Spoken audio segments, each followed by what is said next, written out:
Hello,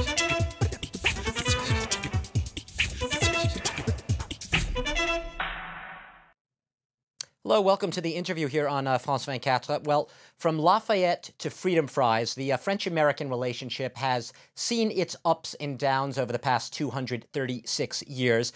But the past 5 years, under French President Nicolas Sarkozy, has arguably been one of those up periods, a time when Washington's comfort level with a staunchly pro-American French president has rarely been higher. And Barack Obama recently proclaimed that the U.S. doesn't have a stronger ally or friend than Nicolas Sarkozy. So what are Americans making of this election? Because we right now have, here in France, a socialist as the frontrunner, François Hollande. He is leading in the polls going into the second round on May 6th.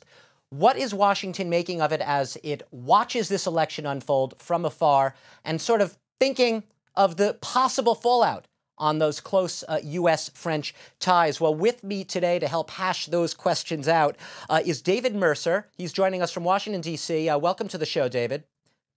It's a pleasure to be with you, Doug. You are a Washington-based political consultant. You have extensive career-long, decades-long experience working on political campaigns all the way back to the independent John Anderson in 1980. You've worked with Bill Clinton, Michael Dukakis, Al Gore, John Kerry, and you're also involved in media aspects of the current campaign.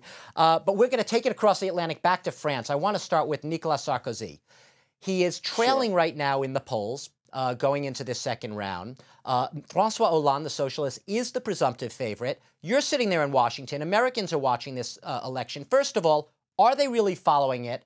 And what are they thinking, seeing Sarkozy in what's shaping up to be a very tough battle? Yes. There is a level of observation. I would say it is not at the level it was in 2007. And what you have is back here in the States, the at a distance following of the race, where it's being reported straight by the numbers in terms of who won, that it was an upset. I think in France you have more coverage of Marine Le Pen's percentage gain in the electorate, which was higher than her father's and higher than they've ever posted before. That hasn't really crossed the Atlantic and settled in the minds of Americans here in terms of the far right. But it is a big surprise that Hollande has won the first round going into the second, and as you mentioned at the top of the segment, that he is the presumptive victor come the second round. But do you? I think there's.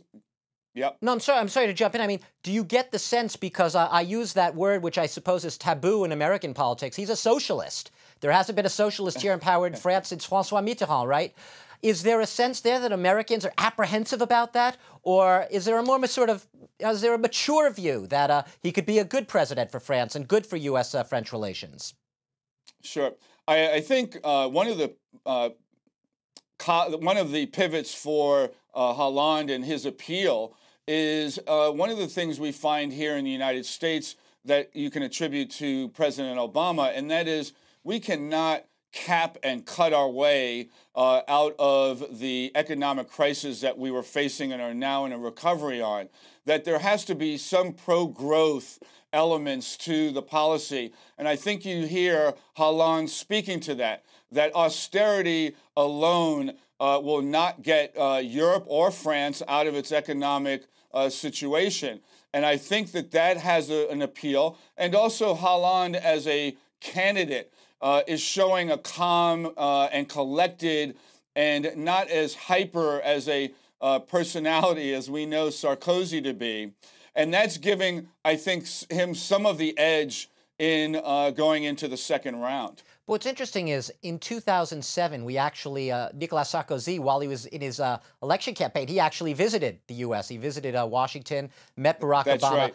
Hollande hasn't really made himself visible on the scene yet in the U.S., and I'm just curious, you being, very much inside in Washington there, do people really know who this guy is? I mean, if you go into a Washington dinner party and you talk about François Hollande, is there a sense that people have a handle on him?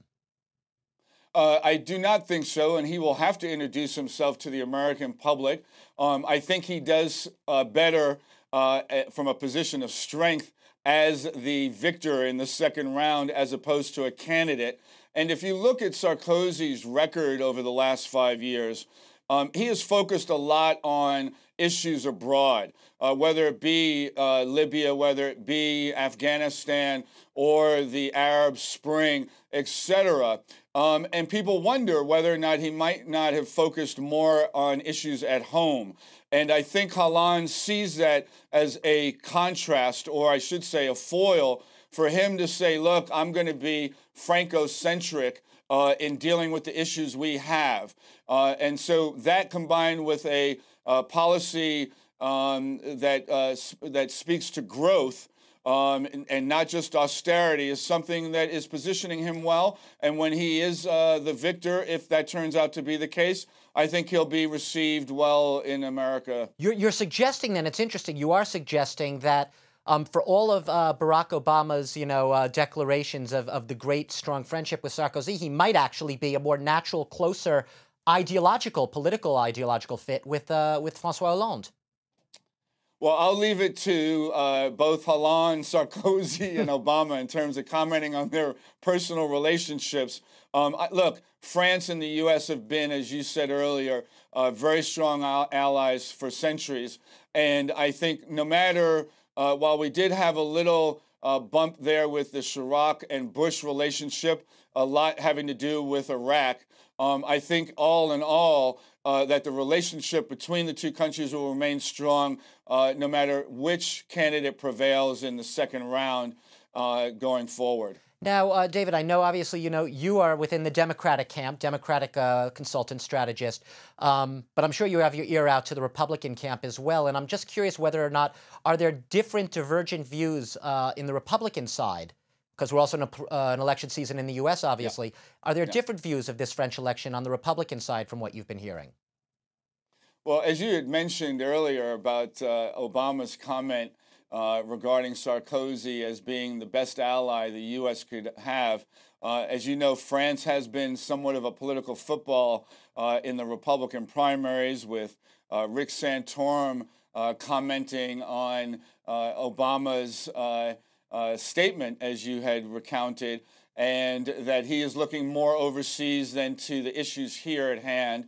But I think, look, there's some parallels here with Sarkozy having a platform of austerity. As you know, the Republicans here have been saying the same. They want to cut and cut and cut without looking at revenues, where our revenues are at an all-time low.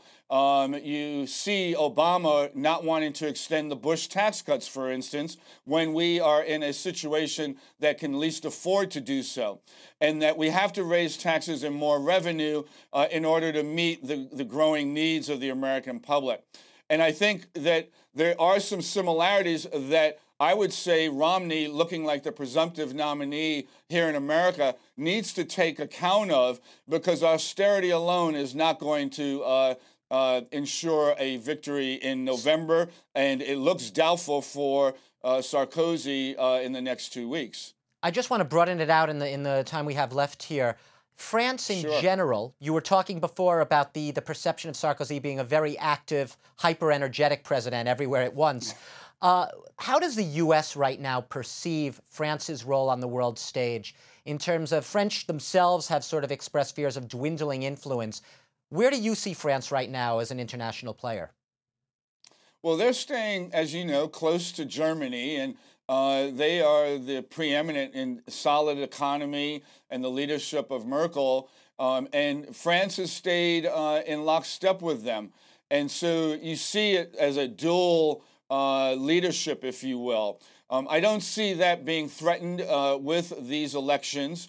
I think that Hollande, given that everybody is in an economic crisis in the Euro crisis, will coalesce because we can ill afford any kind of delay in integration, no matter what the leadership may be.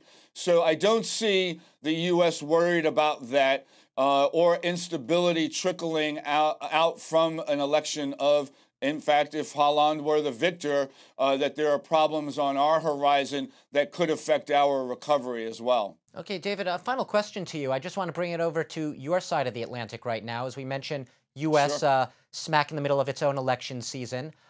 We've seen indications that, latest polls suggesting Obama and Romney, if he does become the Republican candidate, are in a very tightening race. Where do things stand right now in that race? Is there a sense of, I wouldn't say panic, but concern right now in the Democratic camp, in the Obama camp? I wouldn't say a sense of panic, but I know from experience, having been on the Hillary campaign and been on the losing end to Obama and their strategists and the way they operated in 2008, I can tell you that they will take nothing for granted, that they will leave no stone unturned in making sure that their record and their direction that they're setting a course for is accurate and on the record, and the American people know what he has been doing to guide us out of the economic crisis we are in. So while the polls are close, here it's a little different. As you know, we have the Electoral College, and in large part, 8 to 12 states prominently will determine the outcome of the election, and President Obama is leading in most of those swing states, as we call them. So I believe that we're on hand to see this through, but it's going to be a hard-fought battle, I can guarantee David Mercer, we will have to leave it there. We've been talking to you today, obviously, about how Washington views the French election right now from your side of the Atlantic, and we ended with how, we're looking here in France at your election over there in the U.S. Thank you very much, political consultant David Mercer, Democratic strategist over there in Washington, D.C. Thanks for being our guest today here on the Francois 24 interview. Pleasure to be with you, Doug. Thanks to all of you for watching.